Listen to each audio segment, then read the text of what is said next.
afternoon, everybody, and welcome back to the Homestead. This afternoon, I'm going to be talking about sprouting grains and seeds for particularly our chickens. You could do this for just about any livestock, but we're going to be doing it for chickens. The main reason we do that is the increased nutrient availability. The bioavailability of nutrients to the chickens is much higher from your sprouted grains. The sprouting of the grains also reduces the amount of anti-nutrients that prevent absorption of nutrients for the chickens. The sprouting of the grains creates more beneficial enzymes that aid in the nutritional value and food absorption for the chickens. So those are some of the reasons that we do this. We've done videos where we soak our feed, and we still do that. We have soaked feed as well that's just soaked overnight. We've talked about the benefits of that, and we'll update that soon as well. But today I wanted to talk more about where we started with this project, and that was kind of like seed sprouting. You guys have all seen these kinds of things where you do seed sprouting in your kitchen for mung beans or any kind of sprouts that you wanted to do. But we sprouted in these half-gallon jars, stainless steel screens, and these little stands, just to make sure the chickens would like it and that it was viable.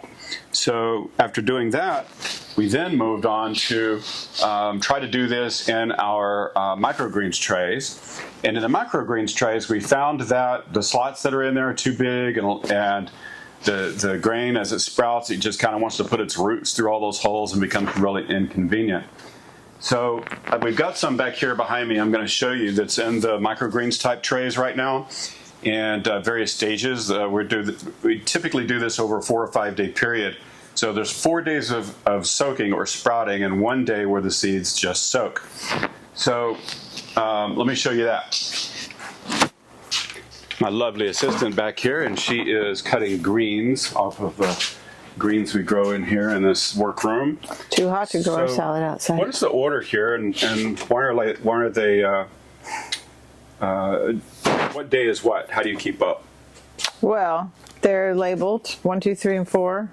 We had 5 jars when we were doing it in the jars, so I was thinking maybe on the 5th day they were getting too long.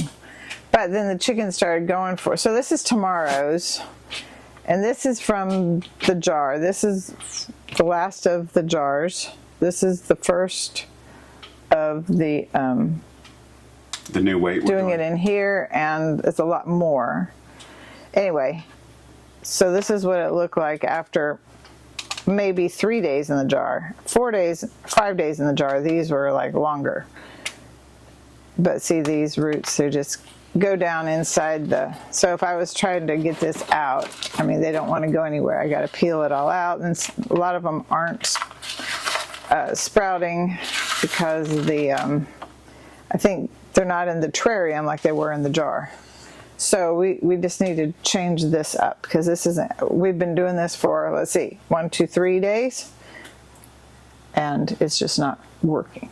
3 or 4. And it was also difficult to transfer water, put water between them. Yeah, because these are kind of flimsy and filling it up. So this one is soaking today. This is the soaking one.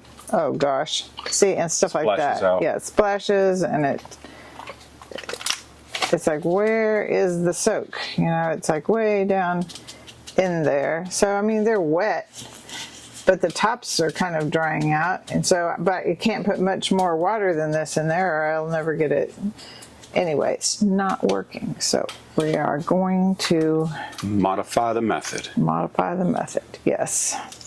So I want to soak them in one bin. I wanted to soak them in here, and then after the first day, like this will be the one that's fed tomorrow. And that's what I was doing before I started picking the greens. That's what I was trying to figure out how I'm going to do it.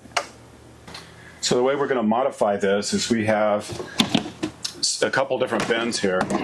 So the first one, this is the one that a lot of the water is going to drain out to. I'm not putting any holes in this large one.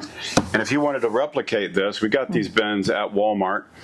This is a 28 quart or 26 liter. It's 23 inches long, 16 5/8 wide, and 5 7/8 inches high. So that's going to be the base. These I have put small holes in so that the water can drain into this one. Now, this particular one of the things we liked about it was it has a little bit of a raised center in here. And so we have holes there and this trough that goes around the outside edge of this little bin. So these are going to go inside of this one so that, and they fit perfectly, so that the edges of this sit on the edge of the other tray. These smaller trays here, again, are from Walmart, and these are 12 quart. These are 16 3/8 long, 11 1/4 inches wide, and 5 3/8 inches high. So when I put these in here and they're sitting on this edge, there's like an inch gap underneath them. So underneath, between this one and this one, there's a gap here, as well as the trough to hold any excess water. So we've got these guys put together for that purpose. And the other thing that we noticed is when we did it in the terrarium type, like in these jars, we got a lot faster growth and more of a sprout, more growth to them. So we think that's because they were able to retain more moisture. And in the microgreens type trays that we have over there, we were just showing you a minute ago, they tend to dry out on top, so they're not staying as moist as we would like them. So the other benefit of these new small trays is they have lids. So we can put the lids on there and they sit perfectly on there. So they'll be covered, they'll hold more moisture on the seed. This is an air-conditioned shop, so the air conditioner, the air conditioners tend to dry things out. So we wanted to be sure that we're keeping more moisture on the seeds, but not soaking, right? They're not standing in water each time. So the first day they get soaked, they're literally 24 hours in or under water, completely soaking. And then the next few days they get rotated on 4 days between these bins, so that on the last day you have the most growth out of those. So we're going to put this together and show you how it works. And I'm also going to talk a little bit about the feed mix that we're using to do this.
I think it's all set up now, I think. So tomorrow, this is the seed that's soaking today. So tomorrow, I'm going to dump this into this bucket that has a strainer in it, because I know I'm going to drop some of the seeds out. And I don't get all the water out. I just don't want that much water in here. And then I'll take what's left and put them in this bin that has the holes in it, so it can finish draining into here. And we'll keep the lids on it all the time because there can be a gnat problem if it gets too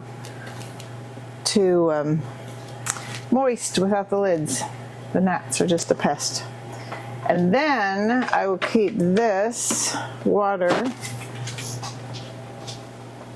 in case, like right now, these are a little bit dry.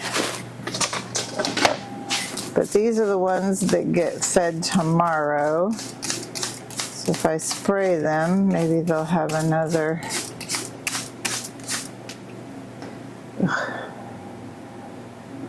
There's a corn. Some of the, sometimes when you order something, it comes with a little bit of corn. I don't know why. Anyway, moisten all of these that have been sitting out without being lidded. So this isn't necessary every day. This is just because we just made the transition from those flimsy microgreens type trays to these bins. And it also allows to increase the scale. For the number of birds we have, roughly 1/4 pound of chicken feed a day per bird means that we need at least 3 pounds a day for this part. So it's not their only feed. It's not all they get. So they're pasture raised, they're out on grass, they're eating bugs, and we have other things I'll talk about in just a minute that we're going to add to the feed. So as I said, we're really wanting to get away from the expensive store-bought feed, even though it's organic, and start mixing our own feed. So in the bins, she has calculated through some crazy chicken math, and we'll cover this crazy chicken math in another video. But all of these notes, all of this paper, and this is like the second or third rendition, is figuring out what we need in order to achieve the right amount of nutrients for our birds, right? Yes. So, but in order to achieve all of the right nutrients, not everything can be soaked or fermented or sprouted. So we have in these bins down here, we have, what is this? These are hard to read. Alfalfa pellets. So the alfalfa pellets we do separately and soak those in water the day that we feed. And we have wheat bran, which we can't soak. It's a powder. And then we have the Redmond Real Salt conditioner that we use. Of course, we're not going to soak that. So we're measuring out how much of that needs to go into our feed mix. And then we also have the poultry NutriBalancer. So again, that's something that's not soaked that gets added to the feed. And what we are soaking is sunflower seeds and oats, whole oats, barley, and field peas. And the field peas was something that was calculated into all of this crazy chicken math that we've been doing. But oddly enough, we found that the field peas that we purchased had a lot other stuff in them besides field peas. So that ratio may be off until we sort out the actual field pea issue.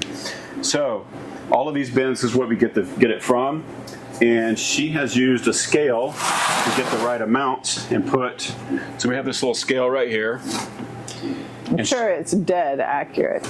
It's surely dead accurate, yeah. It's close enough for animal feed.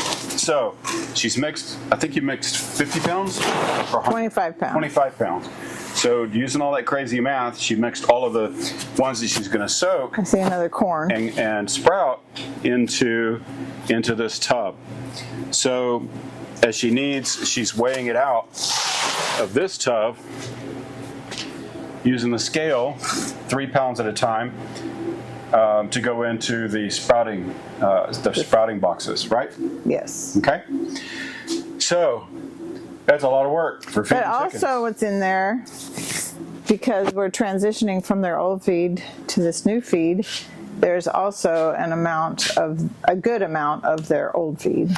Right. So you don't want to switch their feed too quickly, right? So well, I mean, they got little brains, and if it's new, they don't like it until Until they do. until they're used to it. Now that they're used to it, they're going for the longer green sprouts before they're going to their old stuff. So Good, good. And that's kind of what we wanted to see. So that is our chicken feed update, our chicken feed sprouting story. I hope you'll like the video. Smash that like button on your way out, and be sure to subscribe to our channel and ring the bell for notifications. We will see you on the next one. Have a great day. bye-bye.